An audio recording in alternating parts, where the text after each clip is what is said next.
السلام علیکم، welcome to my YouTube channel. صبح کے وقت میں حافظ صاحب کے پاس بیٹھا قرآن پاک پڑھ رہا تھا۔ کچھ دیر سبق دہرانے کے بعد چھٹی ہو جانی تھی۔ اس وقت میرے علاوہ وہاں کافی بچے تھے۔ میرے برابر میں ایک لڑکا یوسف بھی بیٹھا بڑی دلجمی کے ساتھ ہل ہل کر سبق پڑھ رہا تھا کہ مجھے ایک شرارت سوجی اور میں نے فوراً اس کی ٹوپی غائب کر دی۔ میں نے بجلی کی سی تیزی کے ساتھ یہ عمل کیا تھا، اس لیے کسی کا بھی دھیان میری طرف نہ گیا۔ وہ سر پر ہاتھ مار کر ہونک سا ادھر ادھر دیکھنے لگا۔ ماما میری ٹوپی کہاں گئی؟ ابھی تو میرے سر پر تھی۔ میں نے یہاں وہاں دیکھا، پھر اونچی آواز میں بولا، میری ٹوپی دیکھی ہے کسی نے؟ یوسف کی آواز سن کر بچوں میں قدرے ہلچل مچ گئی۔ نہیں، ہم نے نہیں دیکھی۔ ادھر ادھر سے آوازیں آنے لگی۔ بچوں کا شور سن کر حافظ صاحب بھی آ گئے۔ کیا ہوا بچوں؟ اتنا شور کیوں مچایا ہوا ہے؟ میں جو مسجد سے بیٹھا اس صورتحال سے لطف اندوز ہو رہا تھا، حافظ جی کو دیکھ کر سر پٹا گیا۔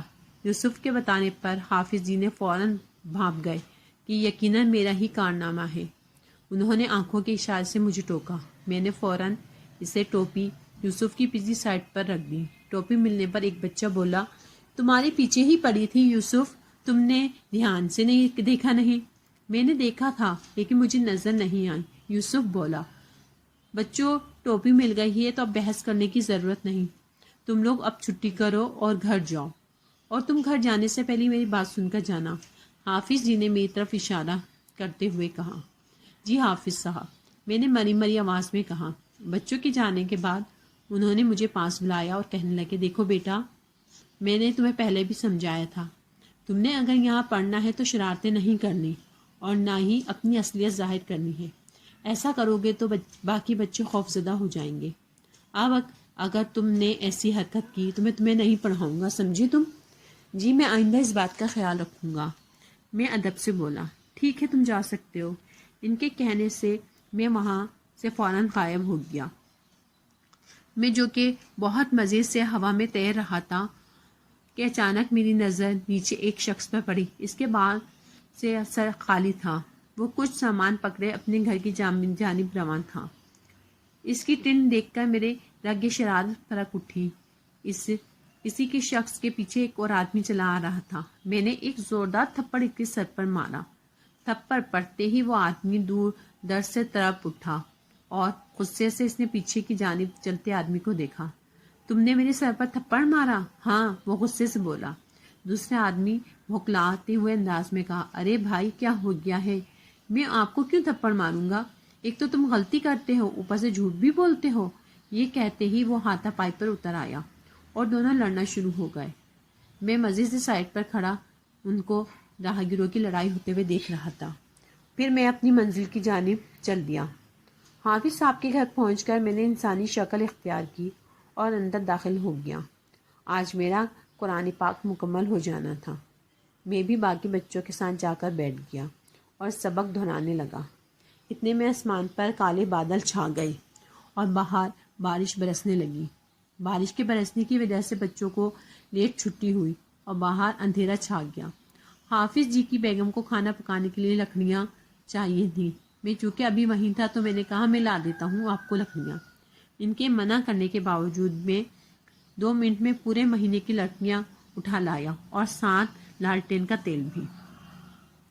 وہ مجھے اتنی جلدی اتنا سب لاتے دیکھ کر حیران ہو گئی۔ تم اتنی جلدی اتنی ساری لکڑیاں کیسے لے آئی؟ حافظ صاحب کی بیگم نے کہا، میرے لیے بہت معمولی کام ہے۔ ویسے بھی آپ میرے استاد محترم کی بیوی ہیں تو آپ بھی میرے لیے بہت قابل احترام ہیں۔ اب چونکہ میرا قرآن پاک مکمل ہو چکا ہے تو میں ہمیشہ کے لیے جا رہا ہوں، اور حافظ صاحب اور آپ کے لیے میری طرف سے مٹھائی کا ٹوکرا اور کچھ نایاب زیورات تحفے کے طور پر چھوڑ کر جا رہا ہوں۔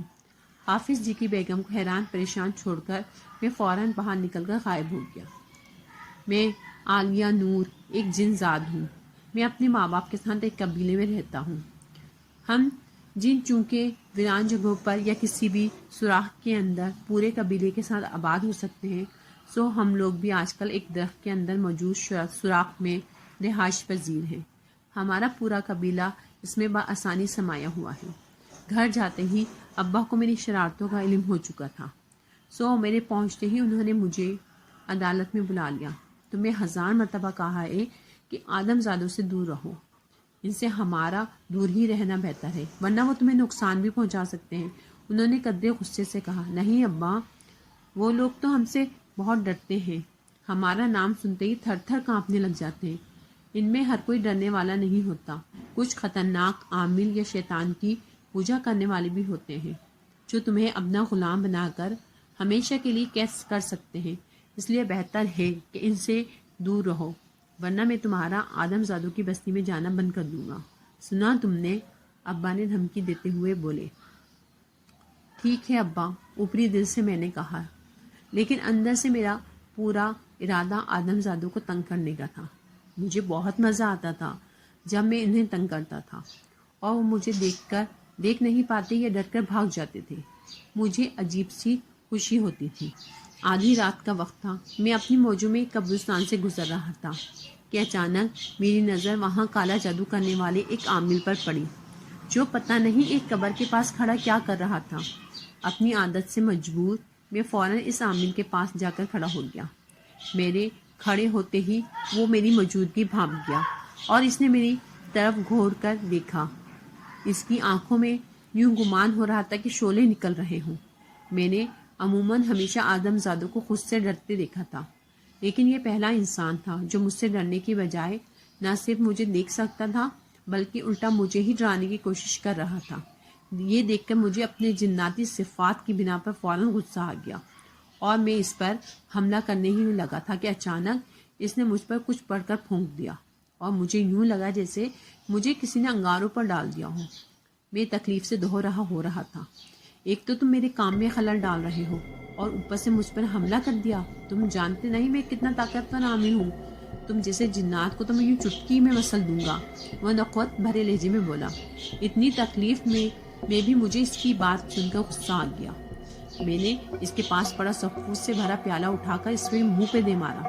وہ غصے سے پاگل ہو گیا اور اس کے منہ سے گالیوں کا طوفان برپا ہو گیا۔ میں فوراً وہاں سے غائب ہو گیا اور اپنے ٹھکانے پر پہنچ کر جلدی ایک وظیفہ پڑھنے لگا۔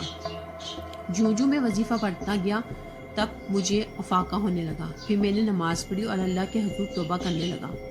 کچھ دن میں باقاعدگی سے نماز اور قرآن پاک پڑھتا رہا، پھر آہستہ آہستہ میں نمازوں کو ترک کرنا شروع کر دیا۔ اب چونکہ میں 200 سال کا ہو چکا تھا اور جنات کی عمریں کافی لمبی ہوتی ہیں، یہ ہزاروں سال کے اوپر چلے جاتے ہیں، اور 200 سال کی عمر کا تو جوان مانا جاتا ہے۔ میں آج کل اپنے خاندان سے دور ایک کھنڈر میں رہ رہا تھا۔ میں کافی دنوں سے وہاں مقیم تھا۔ عامل والا واقعہ بھی کافی حد تک میرے ذہن سے معدوم ہو گیا تھا۔ آج میں پھر آدم زادوں کی بستی میں جانے کا ارادہ رکھتا تھا۔ میں سوچ رہا تھا کیوں نہ حافظ جی کو سلام کراؤں، آخر کو وہ میرے استاد محترم تھے اور قرآن پاک پڑھانے والے، عزت تو ویسے بھی بہت کم ہوتی ہے، اور اپنے استاد محترم ہی سے میں نے سنا تھا کہ اگر کسی چیز سے فائدہ اٹھانا چاہتے ہو تو اس کا ادب کرنا سیکھو، جیسے کتابوں کی عزت کرنا ہے، اپنے استاد کی عزت کرنا وغیرہ۔ میں حافظ جی کے گھر پہنچا تو ابھی بچوں کو پڑھا کر فارغ ہوئے تھے۔ میں فوراً ان کے سامنے حاضر ہو گیا۔ وہ مجھے دیکھ کر کافی خوش ہوئے۔ ارے عالیہ نور، آج تم کیسے یہاں کا راستہ بھول گئے؟ میں تو آپ کی مصروفیت کا خیال سے ہی نہیں آتا، میں مسکراتے ہوئے بولا۔ ویسے میں تمہاری آخری بار کی حرکت سے ناراض تھا، لیکن تمہیں دیکھ کر میری ناراضگی دور ہو گئی۔ وہ خوشگوار لہجے میں بولے۔ میں شرمندہ ہوں حافظ جی، مجھے معاف کر دیں، میں شرمندگی سے بولا۔ ابھی ہم لوگ گفتگو ہی کر رہے تھے کہ اچانک مجھے یوں لگا جیسے میرے جسم کے اندر شعلے بھڑک اٹھے ہوں۔ اس وقت میں انسانی قالب میں تھا اور میں تکلیف سے دو رہا ہو رہا تھا۔ کیا ہو گیا ہے تمہیں عالیہ نور؟ حافظ جی تیزی سے میری طرف آتے ہوئے بولے۔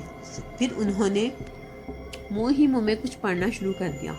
10 منٹ تک وہ پڑھتے رہے تو میری حالت قدرے بہتر ہوئی۔ تم ٹھیک ہو؟ حافظ جی نے کہا۔ جی میں ٹھیک ہوں، میں خود کو کافی کمزور محسوس کر رہا تھا۔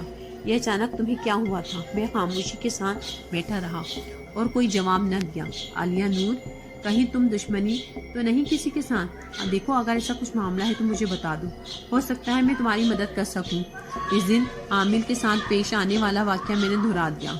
تمہیں کتنی دفعہ سمجھایا تھا کہ لوگوں کو تنگ مت کیا کرو، لیکن تم باز نہیں آتے، حافظ جی نے کہا۔ مجھے اس کی بات سن کر غصہ آ گیا تھا۔ اور وہ آپ کو تو پتہ ہے ہم آگ سے بنے ہوتے ہیں۔